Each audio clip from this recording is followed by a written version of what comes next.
Vamos a tomar contacto por primera vez aquí en nuestro programa con el contador Matías Batista, que es economista, que es asesor financiero, que conoce absolutamente muchísimo del mundo de las finanzas, del mundo de la economía. Matías, en este contacto vía Zoom, te agradecemos la participación en nuestro programa. Buenas noches, ¿cómo estás? Bienvenido. ¿Qué tal, Gustavo? Muy buenas noches para vos, para toda tu audiencia. ¿Cómo están? Bueno, estamos bien y a la expectativa de todo esto que está pasando, que no termina de suceder en la República Argentina en materia económica. Habría un millón de cosas para preguntarte, pero en función del tiempo, quisiéramos tener un pantallazo acerca de tu opinión. ¿Estamos mal, pero vamos bien? Como se supo decir en algún tiempo en la República Argentina, este esquema económico que ha enganchado el gobierno nacional es un esquema alentador, esperanzador, preocupante. ¿Cuál es tu mirada? Bueno, en primer lugar, lo que hay que decir es que hace aproximadamente 3 semanas, yo digo, culminó un plan económico y arrancó un plan económico nuevo. Y ese plan económico que culminó con serios problemas, con graves problemas, a tal punto que me animo a decir que los últimos tres planes económicos de los últimos tres presidentes, Macri, Alberto Fernández y Javier Milei, tuvieron que ser rescatados. El de Mauricio Macri tuvo que ser rescatado por el FMI en el año 2018. En el año 2023, el plan económico de Alberto Fernández tuvo que ser rescatado no solo económicamente, sino políticamente por Sergio Massa, porque la situación era harto delicada. Y hace unos 20 días tuvieron que rescatar el plan económico de Javier Milei, lo tuvo que rescatar el FMI y el secretario del Tesoro de Estados Unidos, que hace unos días salió a decir que va a poner el dinero suficiente como para dar las garantías de que Argentina puede enfrentar cualquier shock externo, trayendo memoria de que la única vez que Estados Unidos toma una intervención semejante para respaldar un plan económico fue en el año 1995 con el efecto tequila, Claro. porque digamos, le correspondía porque era su principal economía de referencia y con la que igual tiene gran vínculo Estados Unidos y no le convenía que se produzca y que se extienda la crisis del efecto tequila. Por lo cual es muy importante poner en dimensión a la gente de lo que pasó hace 2 semanas porque parece que no pasó nada y pasó algo muy grave hace 2 semanas. Ahora, ¿qué es lo que esperamos para los próximos 6 meses? Bueno, esperamos que este nuevo esquema y este nuevo plan económico que está diagramado por el FMI y no por el gobierno, que tiene dos bandas de flotación en el tipo de cambio, pero que adentro de las bandas de flotación tiene un claro análisis financiero por parte de todos los agentes. ¿Por qué digo esto? Porque el dólar no llega a los 1.300 porque te conviene vender y porque no llega a los 1.100 porque te conviene comprar. ¿Qué hay en el medio? La tasa de interés que hace que el dólar se mueva entre esos valores y se mantenga cuasi estable, producto de un carry trade financiero como han sabido armar a lo largo de la historia argentina muchos economistas y que Caputo, que es nuestro ministro de Economía, desde que arrancó, armó este carry trade financiero, primero con el crawl del 2%, después con el del 1% y ahora con las bandas de flotación y con una tasa de interés que está en el orden del 37%. Ahora, ¿en qué lugar conjuga de todo esto que acabo de mencionar cada una de las provincias, cada una de las regiones argentinas, cada una de las regiones productivas de nuestro país, de las economías regionales, de los sectores productivos, el campo, la industria, las pymes? No lo sé.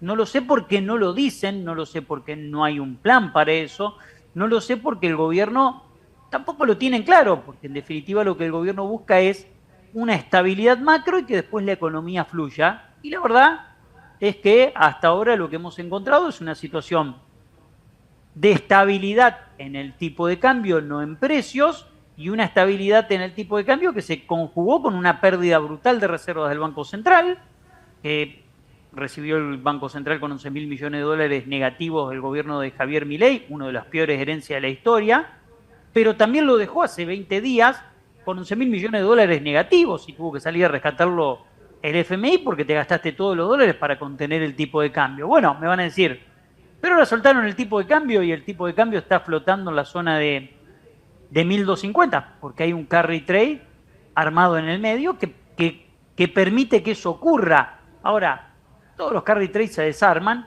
y este carry trade que tiene el ingreso del capital internacional, en algún momento se va a desarmar y ahí veremos de qué madera está hecho el plan, ¿no? Este esquema que lleva adelante el gobierno nacional en materia económica, ¿te parece que es mirado con buenos ojos por parte del Fondo Monetario Internacional o es algo, digamos, que no fue lo acordado, lo hablado cuando se llegó al acuerdo que se llegó hace algunos días atrás? Es muy bueno ese punto.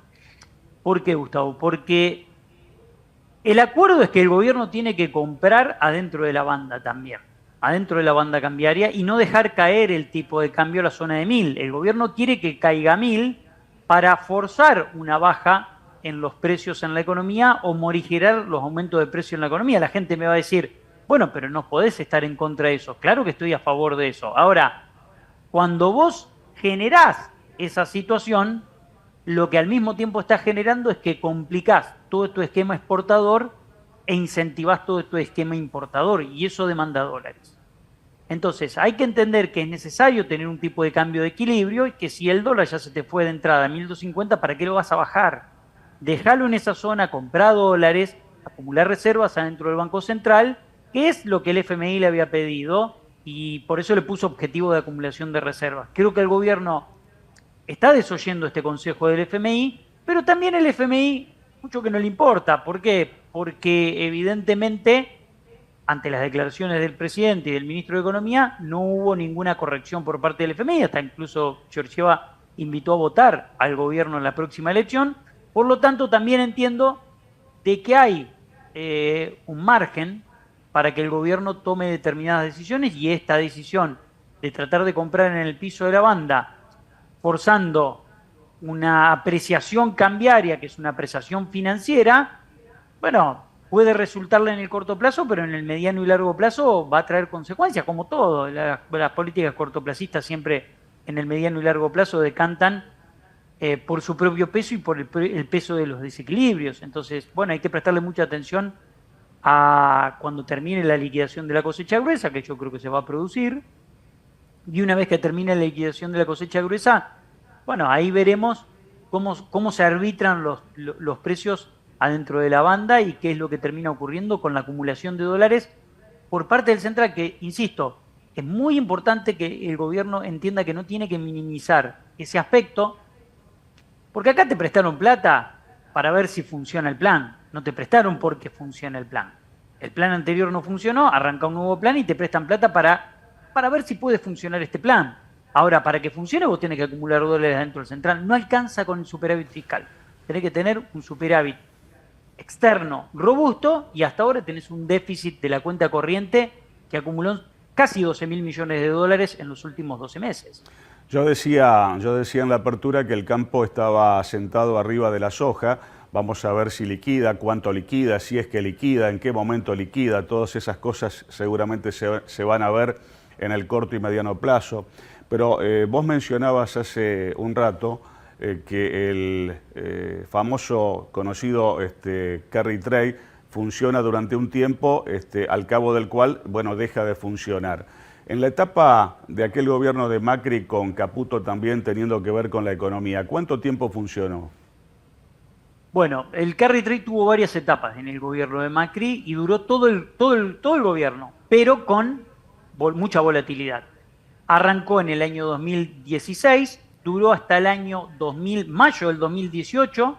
En mayo del 2018 hubo una gran devaluación, hubo una época de inestabilidad hasta que entra Guido Sandelis en agosto y arranca bandas de flotación, auspiciadas por el FMI, luego del acuerdo con el FMI, y en las bandas de flotación operó también un gran carry trade que duró 9 meses, aproximadamente 10 meses, en donde primero se fue a 42 pesos por dólar, después bajó a 35, se quedó en el piso de la banda todo el tiempo, hasta que un día se cerró el carry trade y el tipo de cambio de vuelta se fue a 46, 47 pesos el tipo de cambio a posterior previo a la elección presidencial, y después de la elección presidencial se fue a 65. ¿Qué quiero decir con esto? ¿Que esto va a ocurrir así? No, no quiero decir que va a ocurrir así. Lo cierto es que cuando se cierre el carry trade, todos los que hicieron carry trade van a querer llevarse los dólares, van a obligar al gobierno a emitir los pesos por las LECAPs que compraron y a emitir las ganancias de esas LECAP que compraron, y eso va a presionar sobre el dólar y vas a tener un dólar buscando el techo de la banda, eso no hay ninguna duda, ¿no? Quiero agradecerte especialmente, Matías, este contacto con nuestro programa Dominio Público, pero antes de saludarte en el final, una última consulta.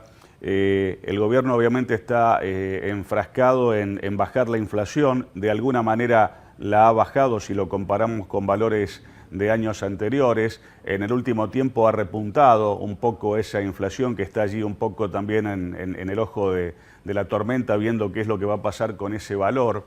Y este tema del rescate, nuevo rescate del Fondo Monetario Internacional, viene para darle aire, oxígeno al gobierno para que llegue de la mejor manera posible a la fecha de las elecciones. Una vez que pasen esas elecciones, un día domingo, al día lunes, al día martes, ¿vos visualizás o prevés o pensás que puede haber una devaluación que no la hacen ahora, pero la van a hacer una vez que se cierren las urnas? Depende ahí de muchas circunstancias. Primero, depende de lo que pase de acá hasta las elecciones con la acumulación de reservas por parte del Banco Central.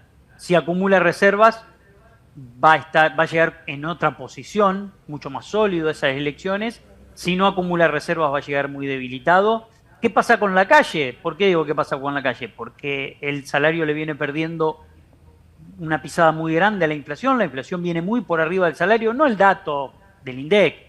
Estamos hablando del impacto de los precios y de los servicios en el salario disponible del trabajador, que es una porción cada vez más grande que se está comiendo del salario disponible, y queda cada vez menos para gastar para todos los asalariados. Hay que ver cómo llegan los asalariados a las elecciones. ¿Por qué? Porque son los que van a definir. Y creo que una definición en contra del gobierno de Javier Milei, en donde pueda eventualmente perder las elecciones, puede ser un cierre abrupto del carry trade por parte de todos los que ingresaron, por miedo a no poder salir después. Entonces, el gobierno tiene, por eso Cristalina Georgieva salió a decir, bueno, esperemos que la gente vote a Javier Milei. Lo dijo en términos, no lo dijo en esos términos, pero dijo, esperemos que apoye a este programa. Bueno, de cualquier manera, es la primera vez que una autoridad máxima del Fondo Monetario Internacional dice semejante cosa, ¿no? Semejante disparate, yo le agregaría.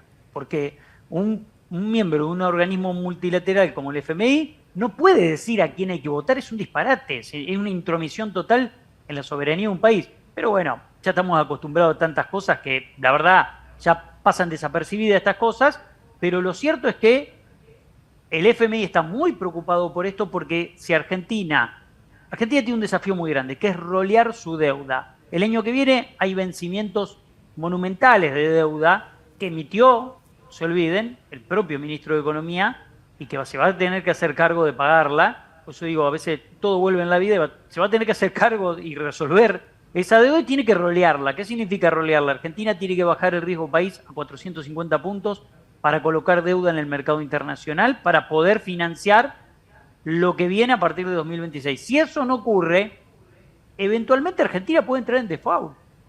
Y eso es grave.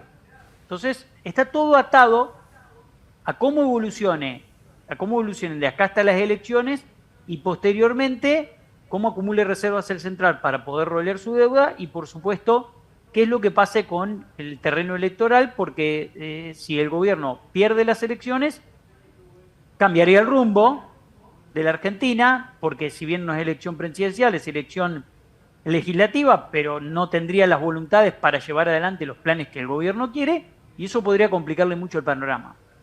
La palabra autorizada del contador Matías Batista, economista, asesor financiero, por primera vez en contacto vía Zoom con nuestro programa. Te agradezco enormemente, Matías, este contacto, esta comunicación. De ser necesario, seguramente sí, te vamos a volver a molestar. Muchas gracias por tu tiempo de esta noche. Buenas noches y gran abrazo. Ahí lo teníamos entonces al contador Matías Batista hablando de temas absolutamente vigentes, candentes, cotidianos de la vida económica de todos los argentinos.